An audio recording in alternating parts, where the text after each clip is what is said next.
No matter how safely you drive, you can't control other drivers. Thus, the patrol encourages motorists to protect themselves from all types of hazardous drivers by making sure everyone in the vehicle is properly restrained in a seat belt or a child restraint. Protect yourself and those you love. Click it for life. A message from Sergeant Brent Bernhardt of the Missouri State Highway Patrol and KMEM. It should be partly sunny today with a high near 37. Tonight we'll see partly cloudy skies and a low of 21. Skies should be mostly sunny tomorrow with a high near 44. And tomorrow night it'll be mostly cloudy with a low of 27. I'm Rick Fisher with weather on America's Best Country. This is the award-winning broadcast of Healthy University, bringing health and vitality to you and your family, brought to you by Scotland County Hospital in Memphis. Now, here's your host, Dr. Randy Tobler. Doctor, my eyes have seen the years and the slow parade of fears without crying. Now I want to understand. I have done all that I could to see the evil and the good without hiding. You must help me if you can. Glad you're with us today. Doctor, my eyes, tell me what is wrong, 'cause I'm right. If you're familiar with it or not, or if you've heard about it before, but the Genesis House is a home for pregnant young women who need a safe and supportive place to call home to have their children, and this is in Edina. And they're going to have a fundraising banquet. It's the 4th annual fundraising banquet for the Genesis House, and that'll be in Knox County at the Community Center. You probably know where that is. It's right up on the square. And it will be Saturday, April the 6th. The doors will open at 6:15 that evening, and the dinner with some really good food starts at 7 o'clock. And let me give you a couple of quick numbers here. If you'd like tickets for that event, the number is 660-349-9140 and 660-342-4961. So if you'd like to get tickets for that fundraising event on the square in Edina on April the 6th, just give those numbers a call and they can get you fixed up. I think you can also probably get tickets at the door that evening. A couple of other things I wanted to mention was Nemo Doc has a Diabetes and Obesity Center meeting, which is a series of meetings that have started already. And the next one of those is going to be on April the 18th. You bring your lunch, you bring a friend, you bring along your diet glucose activity journal if you have one. This series will run through this coming June, and it focuses on weight loss and it focuses on diabetes management under the direction of Shelby Westhoff and Mary Ryder, our nutrition experts out at Scotland County Hospital. This is open to the public. There's no charge for it, and if you'd like to get your appointment for the next one, which is on April 18th, then just call Shelby Westhoff 660-465-8511, and she can get you all fixed up on that. We've got a book fair coming up. Doctor, I'm just going crazy here. Hold me back, will you? Okay, go for it.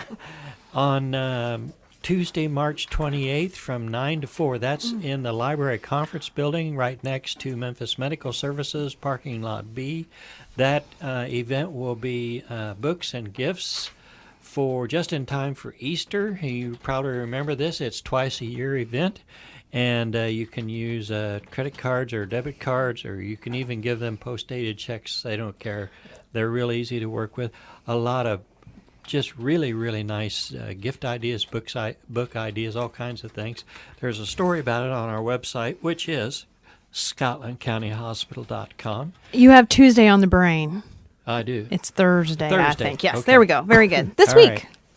So, how you doing, Mr. Bud? I'm doing. Sorry, we had a little emergency at the clinic we had to take care of. So When I learned business first. I learned how to run the boards this morning. Well, you guys got it under Wow, control. I'm apprentice to you because you're good. I have watched you punch buttons and move controls up and down for 3 years. Yeah, don't learn from me. You'll learn a lot of bad habits. Well, I have to tell you, Corey Stott was my cohort in crime. Okay, I'm glad he was here to help. That's great. Hey, have you? Now, I just noticed you flicking through those papers there, Right. and I noticed you. As a couple of them were close together and sort of stuck. You did this and licked your finger and went back. Not a good idea. What's the topic today, Doc? What is the topic today? It's Dr. Charles Gerba, professor of Departments of Soil, Water, and Environmental Science, who does work on all kinds of interesting things. This reminds me of a science fair project I did with my son years ago, and so we're going to talk with him about that. Actually, he did, but it was, we did it together because I had to, help him along. And it's about germs in the environment. Mm-hmm. And boy, there's some frightening. He sent us a bunch of papers that he and his group have published, and yikes. I'm never going to go to the bar and eat out of the peanuts in the bowl at the bar again. Mm-hmm. Never.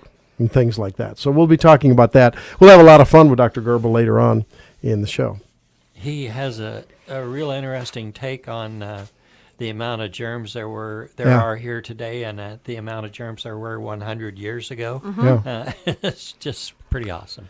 Pretty fascinating. Yeah. So a lot of things going on at the hospital, and we invite you to take part in all of those items. And want to remind you again that Mary Ryder is a wonderful resource if you're having dietary problems, and in many cases the insurance will cover those kind of things for diabetes, eating disorders on the other end of it. So she can help with a lot of things. Sometimes people need special diets for kidney disease, for instance, where you can't eat too much protein, and off and on and on. So lots of help there, and she's going to be doing that. She and Shelby. The Nemo Doc thing is very, very fun. Yep, they got it. They're good, too. So what's in the medical news today, Bud? I saw this one thing that I thought I need to talk to Dr. Tobler. I want to find out about this. There's a story today about new parents that they start feeding their babies solid foods like, okay, let's get them off the milk, get the mashed potatoes out here, and let's get going. Yeah. Oh, I'm glad you brought this up. Yeah, because I wanted to talk about this, too. Before their fourth month birthday, and as you know, Doctor, at least I think it's still like this. I know it used to be that the American Academy of Pediatrics says 6 months, and so is there a concern there? Well, it's interesting. The pediatricians, through their organization, are saying don't give kids too much solid food early because it tends to be correlated with higher rates of diabetes and obesity and overweight as an older child. But just a couple weeks ago, I think we talked about the story, maybe it was a month ago now, where the American Academy of Allergy and Asthma, Allergy and Immunologic Diseases basically said that it's a good idea to introduce certain foods in a stepwise fashion, baby steps, pun intended, at about 6 months that tend to cause allergies because the old dogma just a decade ago was, well, wait a minute, peanuts and shellfish and so forth might cause problems. Milk, don't do all that. Well, they're beginning to realize maybe that's a time when we can sort of teach the immune system. The immune system is teachable. It's more malleable and flexible and needs to learn what's okay and what isn't early on from a food perspective. So if it doesn't happen, so these seem to be conflicting messages, right? But I think it's a matter of amounts.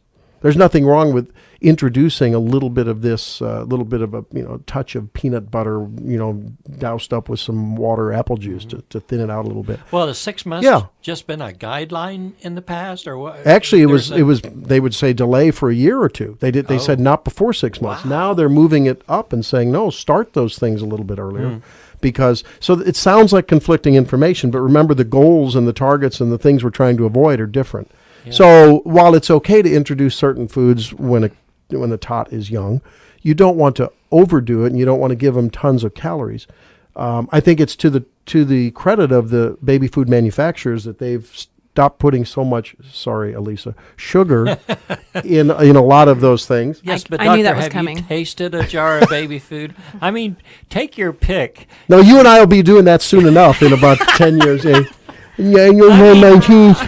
I mean, even with the ones that theoretically are good, like the blueberry buckle or something like that, they all taste like formaldehyde to me. I can't figure out how can a baby enjoy that? It's really frightening that you know how blueberry buckle tastes, isn't it? Hey, Isn't that the name of a baby doll from the Cabbage Patch or something? Doctor, you guys know this just as well as I do. When you're sitting there with that jar and that spoon in there, and they're slinging it all over the counter and everywhere else, It ends up on your nose, and you're there to just. I might as well see what this tastes like, and then But I think this largely relates to. There's a couple of things going on here. This is a holdover for a time when it was a sign of affluence and success to introduce your kids to baby food and to solid food quicker. Right. It was almost like a little bit of a. I remember, my mom telling me stories when I was a kid. It was like, oh, those. We were in the suburbs, and those kids who ate, the parents who got their kids to rice first, like, hey, my kid got to the rice first before he. It was interesting, and of course, mom didn't buy any of that hooey, but and the other thing is. It takes, in some cases, it takes a little more time to breastfeed and to pump if moms are busy and working and as well as being moms. And so that's and the trend towards easier and now less allergenic because of more soy-based formulas and more complete formulas with the omega-3s that they've put in them. I think people have been moving towards formulas. In fact, in the study that you mentioned, there was a correlation between formula feeding and early introduction of solid foods. Yes, there was. I am still a big proponent, and I know all of the docs at the hospital and over at Lancaster and everyone, the nurse practitioners. You talk to Jessica Whitaker about this, Jessica Whitman, she'll tell you this, that definitely, nurse as long as you can, at least 6 months. Okay? Wow. So try to nurse your kids, but if you give them a little taste treat now and then, I don't think it's a big deal. Well, everything in moderation. Yeah, but it's so funny to watch them when you put that first lump in there and they work it around, try to figure out. Oh, I know. It's like to watch them work that with their tongue. It's like, how do I handle this? Let me see how we process this. We sound like grandpas. Johnson & Johnson, world's biggest manufacturer of healthcare products, is having a recall. 1.9 million of their glucose feeders they're recalling. That's a problem too. If you're diabetic, and if you've been under good control and nothing's really changed and all of a sudden you don't have an infection, you're not on some prednisone, many things that can drive up your sugar. Why are my sugars crazy? Right. It may be your machine. Same thing goes for blood pressure machines. Yes, you know the answer to that? Absolutely. Bring your machine with you to the doc's office and correlate it with either a stick in the arm or with their machine, and do that with your automated blood pressure machines from time to time too. Whether what you got's working or not. When we come back, we're going to talk with Dr. Charles Gerba. And I guess he calls himself Chuck. Well, that's good. Maybe he'll let us call him Chuck. And we'll learn all about germs in the environment. More after this on Healthy You.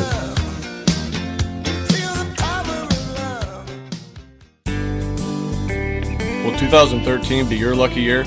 At Helena Chemical Company, we will help you plan for a great year so you won't have to rely on luck. Our Ask Fertilizer blends and proper seed recommendations will kick your year off in high gear. There is no luck involved in our proven Helena products such as Hydrohume and Trifix ZM or Seed Shield and First Up seed treatments. We don't rely on lucky rabbit's feet or four-leaf clovers around here. We have local, proven results. Contact Tim in Memphis and Steve in Wyconda today because it's better to be good than lucky. In the early going on Tuesday, soybeans and cattle are mixed, corn's lower, and hogs are higher. Hello everyone, I'm John Perkins with the Brownfield Market Update.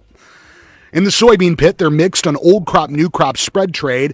Nearbys are looking at solid demand with a tight supply reflected in the firm interior cash basis. Deferreds, though, are keeping an eye on Brazil's harvest and rain helping Argentina's late maturing crop. Quarterly grain stocks and prospective plantings numbers are out Thursday at noon Eastern, 11 a.m. Central. May beans are up 3 at 14.40 into quarter. July's at 14.19 and a half of 2. Corn's down modestly on profit-taking and technical selling. Trade volume has been pretty light so far this week, and it should be choppy with corn getting ready for those USDA numbers out at midday on Thursday.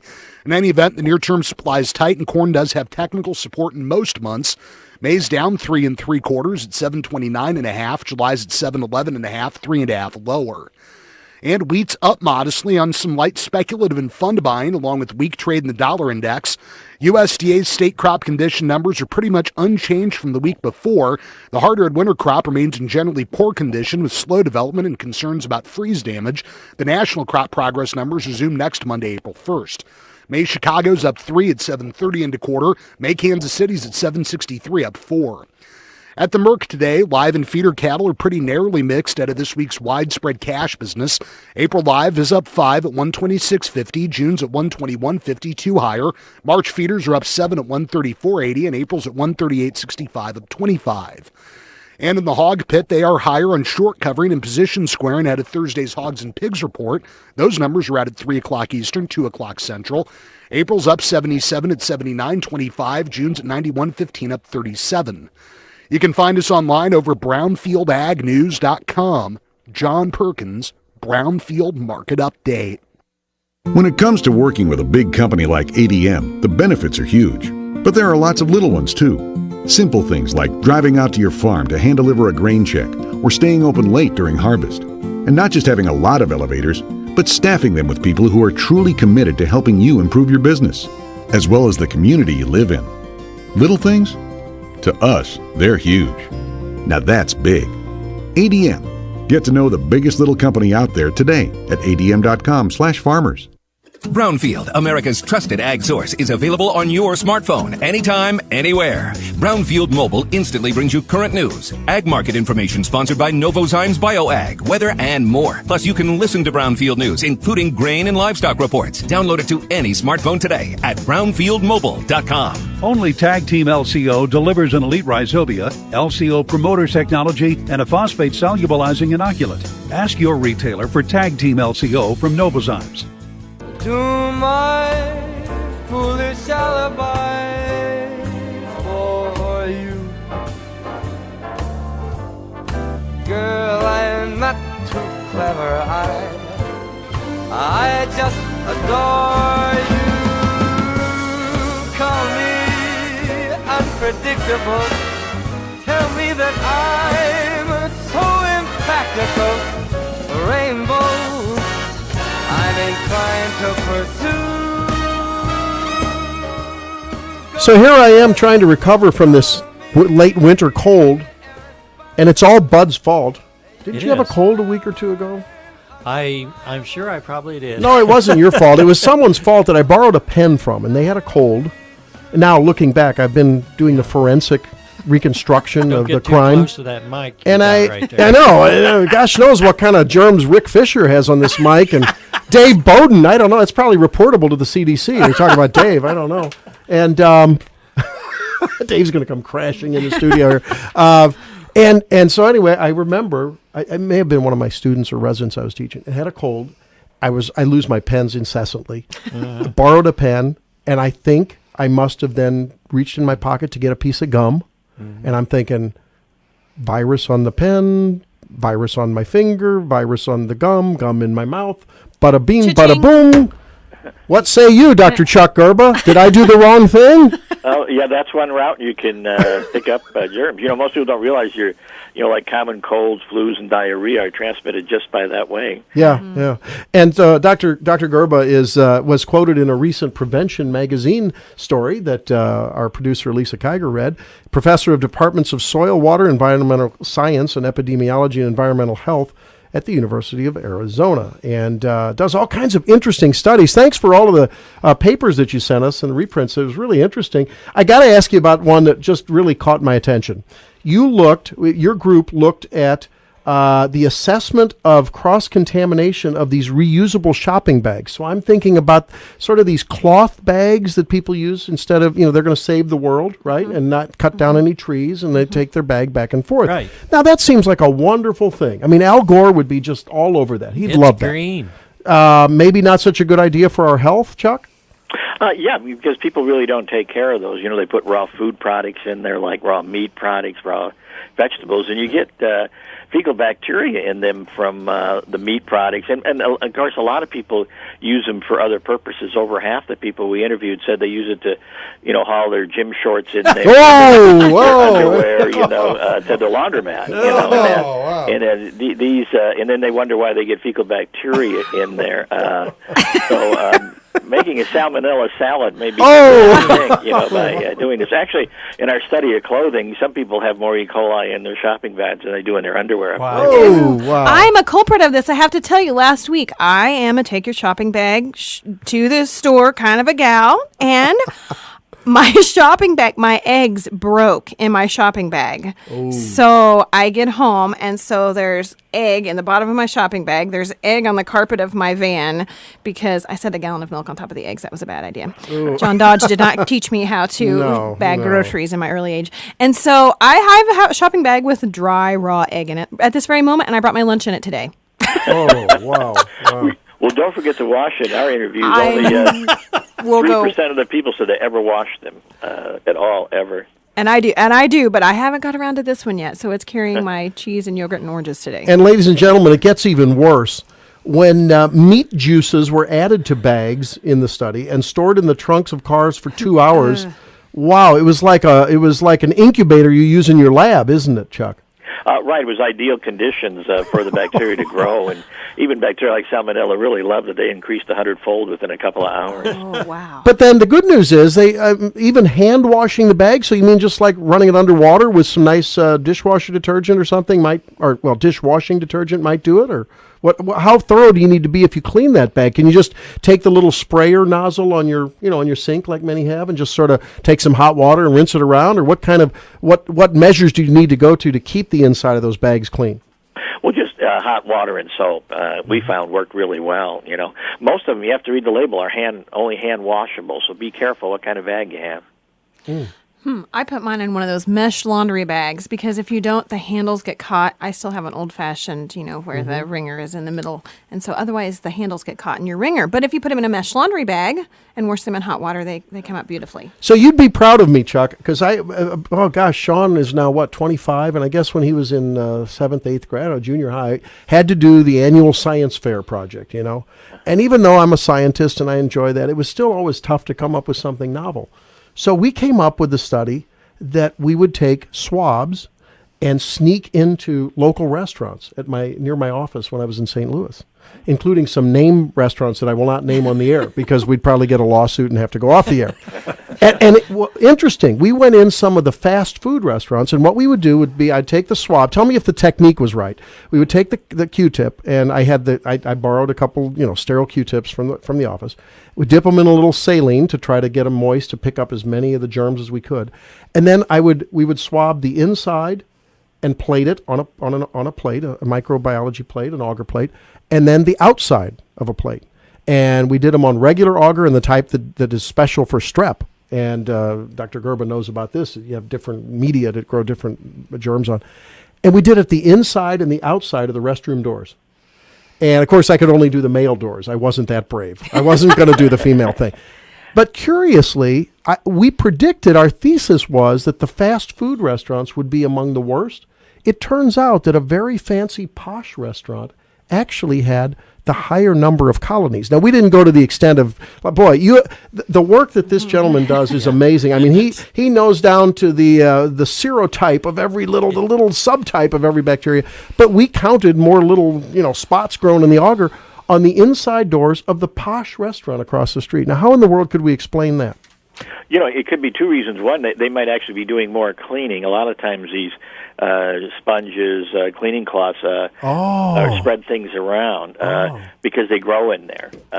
In our surveys of restaurants and that, we found E. coli in a lot of the cleaning cloths they use. In fact, probably if you wanted to make sure you got E. coli, have them wipe the table before you sit down, because usually they put down E. coli for us, because even though people are supposed to put these cloths in disinfectants and that, they don't act long enough. So if you make sure, don't ask them to wipe the table before you sit down. That's probably the worst thing you can do from what we've seen. Wow. I'm looking at this study here that you did, looking at the number of bacteria on tablecloth and dishcloths. So what you're saying is, paradoxically, you might think the manager of the fancy schmancy restaurant is telling his people, now you go in there and take that rag, that, nice rag that we started out clean in the morning with, and you wipe that puppy down on that inside handle, and you wipe that baby down every hour, on the hour. And they might actually be spreading germs more, huh? That's an interesting theory. Yeah, if they don't keep it clean, that's what you want to do. Well, that makes me think about, about everyone that not everyone, but a lot of people keep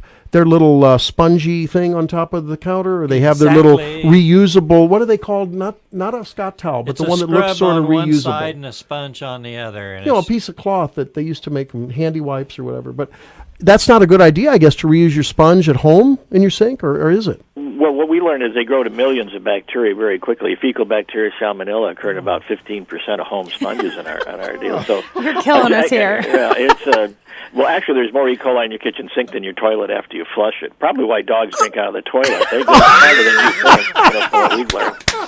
I got a dog, Lucy, the wonder dog, drinks out of the toilet. Yeah. And then when she wants to lick your face, you're going, oh, wait a minute. But maybe that's not too bad. I don't know. No, they're wondering why you're using a sponge in the sink.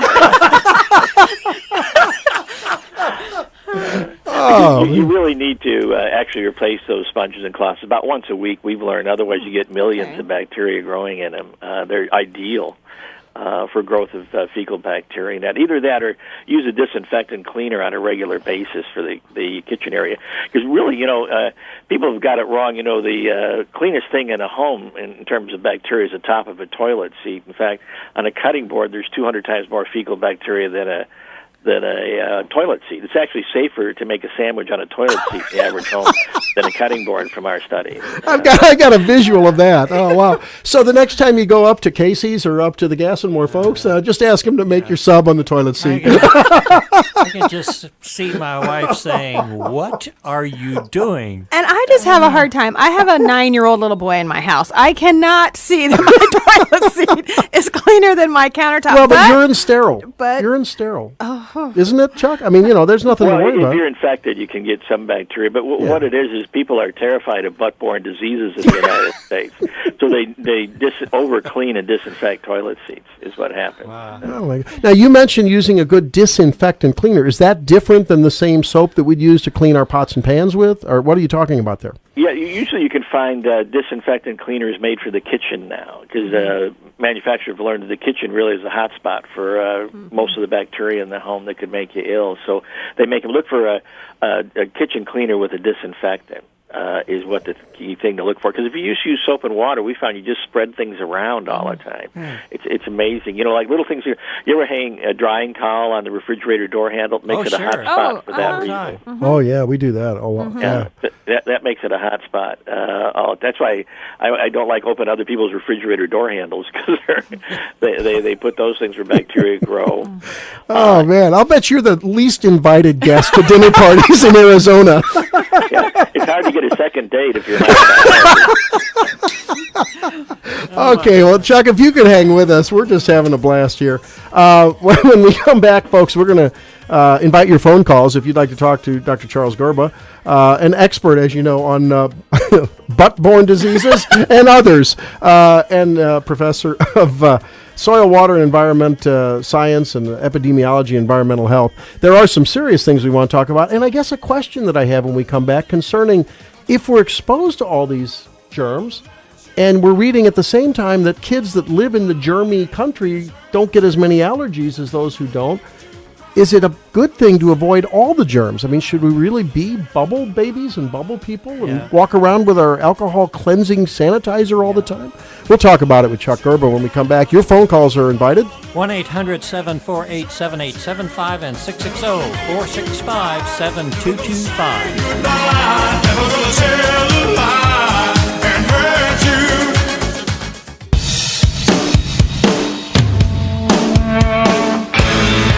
Hi, this is Joe Perry and Steven Tyler of Aerosmith for Red. It's okay to rock and roll and party down. Just don't get in that 2,000-pound bullet when you're done and cocked. And please don't drink and drive. I'm the one that jaded you. A reminder that friends don't let friends drive drunk. A public service message brought to you by the Ad Council, U.S. Department of Transportation, National Association of Broadcasters, and RAD. Since 1987, Radio Iowa has provided you with the best state news and sports reports each morning and afternoon through affiliated stations, just like this one. That's a lot of reports. In fact, in the past 25 years, Radio Iowa has delivered over 120,000 daily news and sports programs. 120,000. And that's not even counting the ones we've done today. Radio Iowa. 120,000 reports and counting. Your state, your news. Radio Iowa. The digital age has seen the development of new ways in which to bully, slander, and abuse. We're now faced with bullying by email, phone, and text messages. Cyberbullying is now the most common form of bullying among adolescents. If you feel you are being bullied by email, text, or online, talk to someone you trust. That's from Pickle Abstract Company and Knox County Abstract and Schuyler Abstract Company. They're folks who care and who wish you and yours a very safe and happy spring season. Good afternoon, sir. Hello, officer. Was I speeding? Nope, you were actually doing 5 under. So you pulled me over because... You were doing 5 under in a station wagon. Is that against the law? I wish. I'm afraid I'm going to have to give you this ticket. For what? Relax. It's a Missouri Lottery Harley-Davidson Scratchers ticket. It'll give you the chance to win a 2013 Harley-Davidson motorcycle and actually ride something with style. That sounds great, but I don't think I can take the kids to school on a Harley-Davidson. Nope, can't take them to school on your Harley-Davidson if you win it. But every time you play the Harley-Davidson Scratchers game, proceeds from each ticket go back to schools and students across our great state. Really? Well, I suppose that's just as good. And I've been telling my wife riding the bus would toughen up the kids a bit. Now you're talking. Take care now. I've got a minivan to catch. Every Missouri Lottery Harley-Davidson Scratchers ticket gives back to education. So play it forward with the Missouri Lottery. Sit down and take a look at yourself. Don't you want to be somebody? Someday somebody's gonna see inside. You have to face up. You can't run and hide. Have you heard about the lonesome loser? Beaten by the queen on odds every time. Welcome back to Healthy You. It's 24 till the hour. Our special guest, and he is a good one, folks. Chuck Gerba, professor in the departments of soil, water, and environmental science and epidemiology and environmental health at the University of Arizona. Now, I have this picture in my mind, Chuck, of you walking into your local restaurant or a dinner party or maybe to meet some incoming students or a graduate lunch, and you've got your hand sanitizer in one hand, you've got your holster full of vinyl gloves in the other.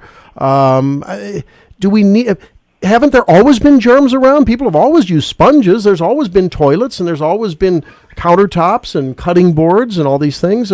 So how do you manage your life? I mean, what's a reasonable balance in terms of how to live in the face of our realities of what you've found with your studies?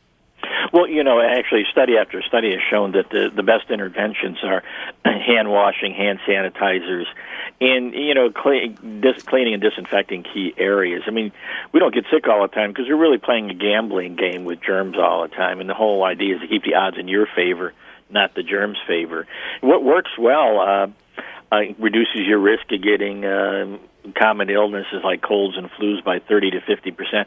Is just hand washing and using a hand sanitizer when you can't get to a sink, and disinfecting key areas. Areas that are overlooked, like I mentioned, particularly in the kitchen area, go a long way, or high touch areas in public places like screens or computers or phone equipment we find get heavily contaminated because people don't disinfect them. And that can cut your risks in half. So the solution's fairly simple without going overboard. I think one of the best things is people carrying hand sanitizers with them is a good idea. And using them after they've been out in public, because that's where you pick up a lot of germs. I mean, you're going to touch more surfaces, more people than they've ever touched in history before, because we share so much more space together. So the whole idea is really in your hands. Maybe controlling putting your hands in your face all the time. That happens about 16 times per hour for an adult, by the way, and about 80 times per hour for a child of 2 years of age. So, So if you see a scientist sitting over in the corner at the local restaurant tallying up things, that's what it is. It's Dr. Gerba looking how many times that your hand went to your face. Yeah. Doctor, one of the things I thought was really intriguing was when I was looking through some of the information you sent us about germs 100 years ago and germs today, and really the difference in the amount of them. And I got to thinking, it is hugely on the part of how many thousands of people touch the same doorknob in a day in a big city. Mm-hmm. Yeah, or think of it like this, or what we've learned, like in an elevator, the germiest button is number one because everybody has to touch it to get out of the building. True. Sure. That's wild. That's crazy. So let's talk, though, about the other thing that I think is going to probably dovetail with your findings. Okay, we've pretty much established that anywhere where there's people, especially if they're sharing things, especially if it's wet stuff that lays around and can incubate, that's really extra good for bacteria especially, then the ultimate concern that I have as a physician, where I look at the antibiogram, which means the lab director gives us regularly. Chuck, you know this, and all docs get it, wherever hospital or institution they work at. Okay, of all of the isolates of E. coli and staph and strep and on and on and on, here's what's sensitive to antibiotic A, B, C, D. And we're seeing, of course, it's all over the medical news wires, higher rates of, basically multiply antibiotic resistant bugs. So I guess that changes the equation. It's not just now your standard infection that should it get in the wrong place and require an antibiotic, your doctor can give you a shot or a pill and take care of it. It becomes a bigger risk and a higher stakes game when we're talking about those type of bugs. Yeah, that can be, as you know, life-threatening to people if they don't get the right antibiotic in that. And, of course, the development of antibiotic-resistant bacteria that we see, like MRSA, for example, are really concerned because they've moved out of the healthcare facilities into the general public areas, too. So it's a real battle to know the right type of antibiotic and use it effectively. But that's where hygiene becomes more important, even in a healthcare facility, is trying to keep down the spread, which is really difficult when you have a lot of people that may have developed illnesses from antibiotic-resistant bacteria. And at Scotland County Hospital, you'll see the little alcohol-based disinfectant, hand disinfectants all over the hospital. So when you're there, folks, use them. I mean, that's what they're there for, and that makes a big difference. Those don't hit 100% of all the bacteria, do they? But they get, I guess, the ones that we're most concerned about. Yeah, they kill the organisms we're most concerned about. They won't kill everything. I think a lot of people think like disinfectants and hand sanitizers kill everything, but they just kill the bad bugs. So they don't really wipe out everything on Earth, just the ones we're concerned about. What do you think, what's the future hold for coming up with antibiotics that will continue to do the job they're supposed to do, and also help to fight off these strains of diseases that it seems like now the germs are just next to impossible to keep track of? Yeah, I think that's a real challenge because it's hard to develop antibiotics that are going to be all-encompassing, and it's difficult to develop new antibiotics today. So it becomes a real challenge when you got microorganisms with their secret weapon. It's called sex. They can reproduce faster than we can even think about it, and as a result, they can evolve very rapidly to get around. So, boy, I don't see any short-term solution there for it, except prudent use of antibiotics, of course, in disinfectants in key areas that will do the most good, I think. But I think it's a real challenge to the medical community. It's not going to be an easy solution. I think recent awakening of hygiene in the medical community in trying to control the spread of antibiotic-resistant bacteria in healthcare facilities is going a long way. We see, certainly from my end, a lot of movement to try to do better design, better buildings, make self-disinfecting surfaces in hospitals like copper seems to be a big benefit from the recent data coming out. So it's going to be a real challenge, I think, for the medical community in the coming decades. What about some of the studies? I mentioned it before the break. What there are studies that are emerging and that seem to indicate that kids that are super protected from getting exposed to germs in their youth may have a higher risk of allergies later on in life. And I mean, we may be mixing apples and oranges here. I realize that. But, the studies that compare rural kids to city kids and their rates of asthma and so forth, is it possible, and I say this if she's listening, my radio producer from St. Louis, I joke with her all the time, but she has kids that are always sick with the snuffleupagus and the this and the that, and it's, snot nose and on and on and on, always and I mean, from day one when these kids were born, she was just slathering with the germ stuff and, mishygiene, and she jokes about herself, and I get a big kick out of it.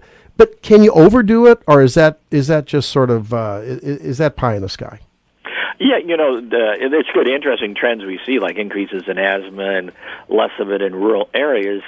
Tell us there's something probably going on in that. But from a hygiene standpoint, we know the proper use of antimicrobials and that reduces illness rates and reduces rates of serious illness in that. But the link between that and germs is no, like you say, it's not clear. We don't really have clear evidence. If I were venturing a guess, I think it's something with spending more time indoors in this generation. This generation spends more time indoors than any in the outdoor, and I think some relationship could be microbial, could be exposure to allergens. Yeah, the pollens and so forth. Yeah, that's right. It's really not clear on that, but certainly worth studying. It's going to be interesting to see how that eventually shakes down as to what are the potential leading causes of that increase in asthma. And another question that runs across my mind, you mentioned using disinfectants. Okay, I'm thinking disinfectants, powerful chemicals, killing evil bacteria, and now I've got disinfectant on my counter or on my cutting board or on my, name it, that I'm then going to perhaps go from my hand to my mouth with that, and I've got these toxins there. Is there any concern? Have these disinfectants been checked out, and is it sort of we're gaining on the infection side, but we're losing on the toxic exposure side? Yeah, that's a good question. There's really two only common disinfectants used in the household and in most healthcare facilities. Those are quaternary ammonium compounds, which and bleach. And maybe hydrogen peroxide more, we're seeing that used. But they're considered all food safe. So if they get in your food, you don't have to worry about a health risk in that. Yeah, and if you have the Oxy 10 product or whatever, the peroxide, it'll whiten your teeth too. Right. Super. We don't see any development of resistance from these disinfectants. Well, that was the other thing. Yeah, I mean, people ran out of, these bugs get pretty smart. They really do quickly, don't they?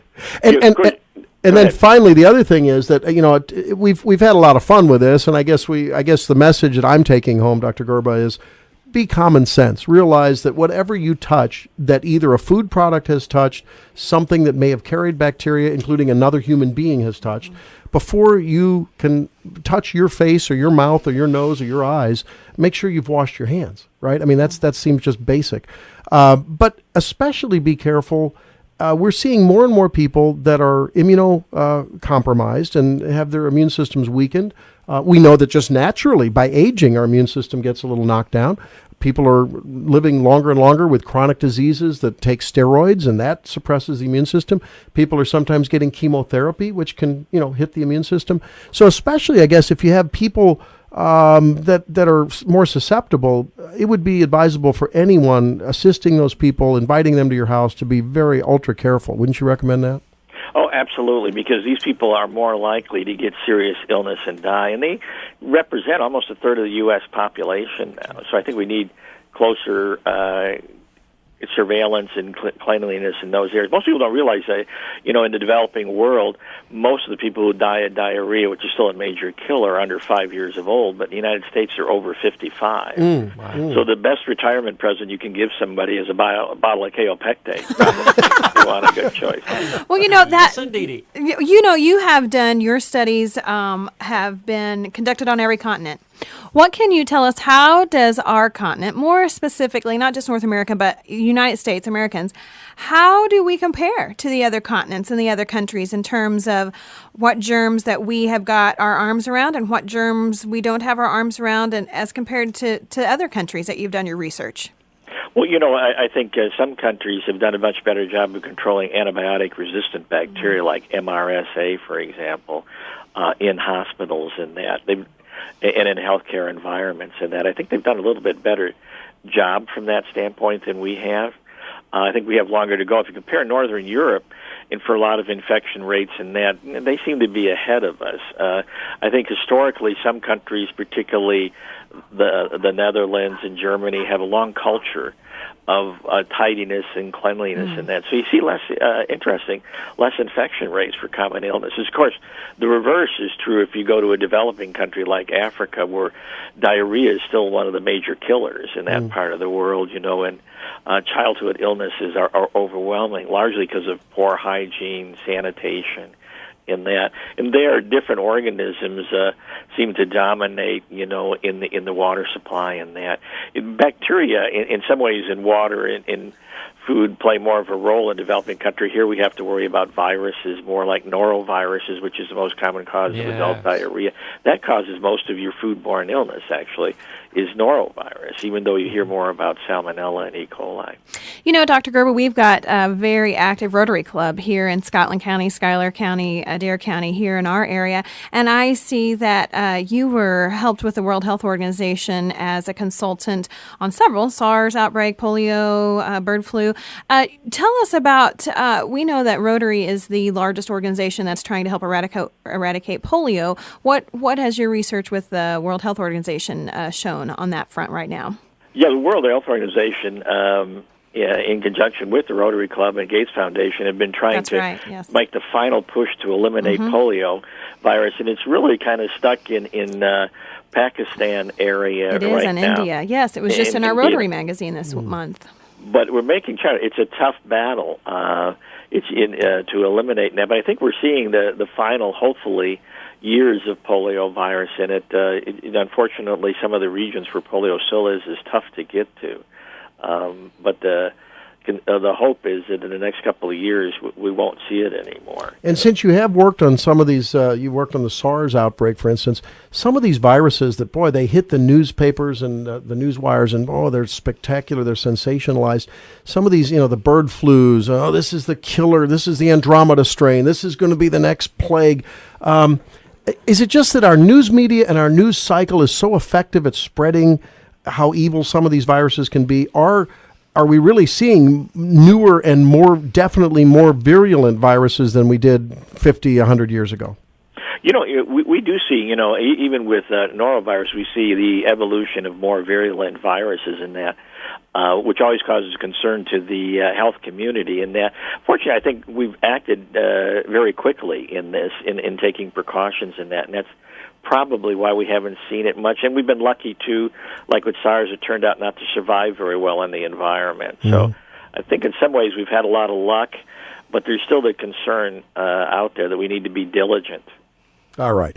Well, Chuck Gerber, you have been a delight and just a great resource for us this morning. I think there's going to be a run at all the local stores on all the disinfectants, but probably the shelves are empty. And for good measure and for good reason. We you, do appreciate your help today, and thanks for all the hard work you've done. Over 500 articles, including several books in environmental microbiology and pollution science. Wow. So that's the name to look for. That's great. And thanks so much again. You have a fabulous rest of your day.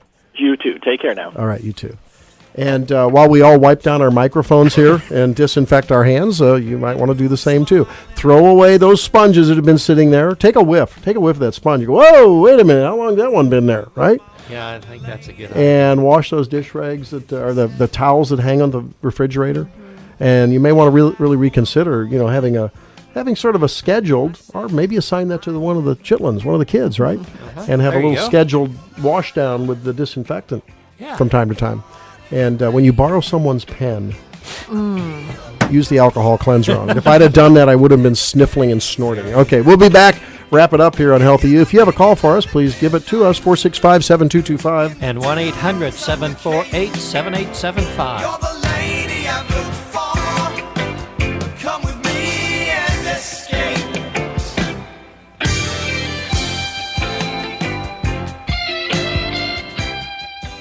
This week's look at college sports is brought to you by Farm Bureau Financial Services. For the second straight year, Iowa State season came to an end in the third round of the NCAA tournament. Aaron Kraft's three-pointer with 0.5 seconds to go proved to be the game winner as Ohio State edged the Cyclones 78-75. The Cyclones close out the season with a record of 23-12. Farm Bureau agents make it simple to help protect what matters most: your family, home, car, and future. Visit simplifymyinsurance.com to find an agent near you. Sometimes everything that can possibly go wrong does, all at the same time. Maybe it's a storm or a fire. You've got damage to your car, your home, and other stuff, and one big mess on your hands. A local Farm Bureau agent can make it better, simply with a single deductible for it all. It's our one deductible advantage. Visit simplifymyinsurance.com or just stop by. You're going to love how Farm Bureau agents make insurance simple. Community Bank of Memphis encourages parents to teach children financial responsibility.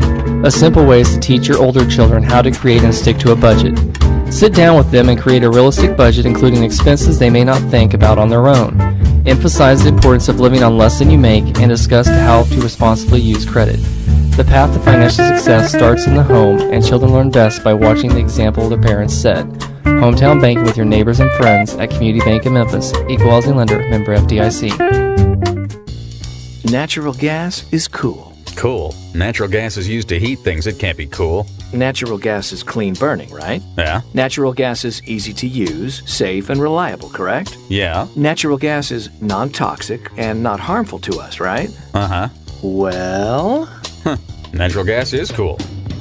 Learn more advantages of natural gas at mosafegas.com. A message from Mango, Missouri's natural gas operators.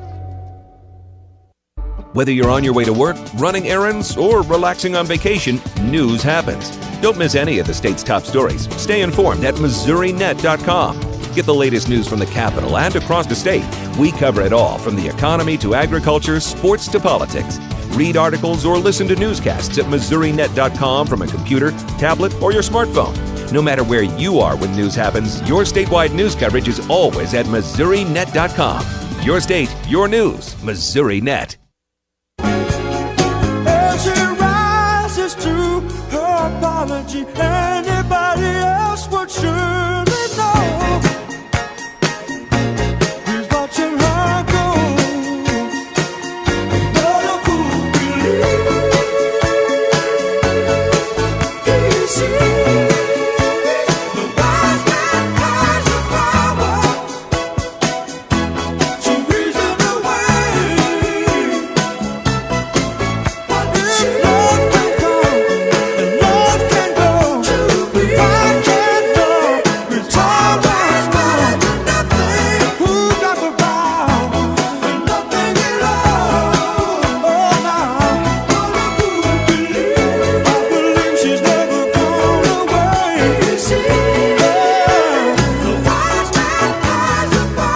We're back.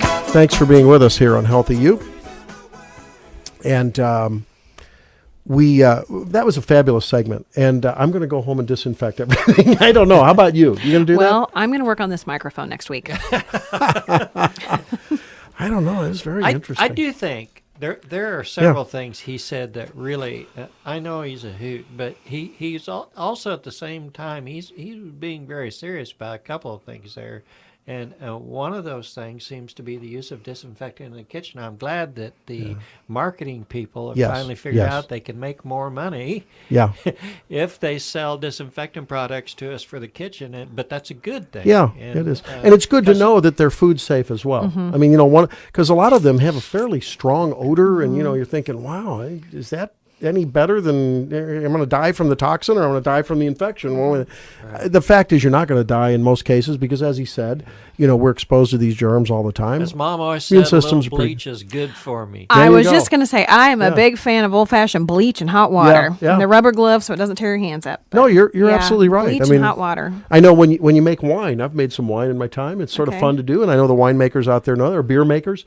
They use basically a bleach solution to clean, to keep everything, because you want to keep the bacteria out of there. Mm-hmm. And so it's a very, very effective way to go. Yeah. And there's a winemaker now calling us. just waking up. No, just kidding. At any rate, But so really, you know, there are several things Yeah. that he talked about, and I know we're good grief. This is a prevention show. We've always been about Yes, prevention. yes. We've always been about hand washing, and you know, you feel sometimes like I shouldn't be saying this so much because we just keep repeating it all the time.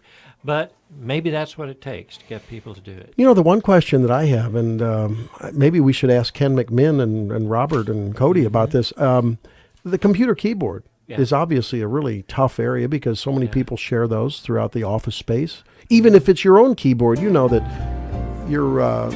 is that our out music already? Our out music. What happened to the show? It's gone already. It's gone. So much to say, so little time. As the number one button on the elevator, maybe it's the delete that's right. key on the keyboard. But you know, when it comes to the computer keyboard, they make these plastic covers Yes. that are much easier to clean, because my concern is if you go spraying disinfectant on your keyboard, probably not a good idea, right? Yeah. So we'll have to ask Ken that, and maybe he can do a quick hit with us next week. There you go. On why don't we do that? Let's That'd put be that a in our good notebooks, idea. and we'll ask Ken to come up with some recommendations for us on how to keep your keyboard clean. Because even if you're using it and you've maybe transferred a germ onto there, and you've done the good hygiene and not gone to your face or mouth, Yeah. that germ's still on there. For sure. So eventually you might do that. So how do you go about cleaning the keyboard? Yep. Question of the week. And we'll try to answer it next week here on Healthy You. Thanks for being here. Remember, this week, be well. Share it with someone you love. We'll see you next time. The best in area news, weather, and sports on America's Best Country, 100.5 KMEM Memphis, Missouri.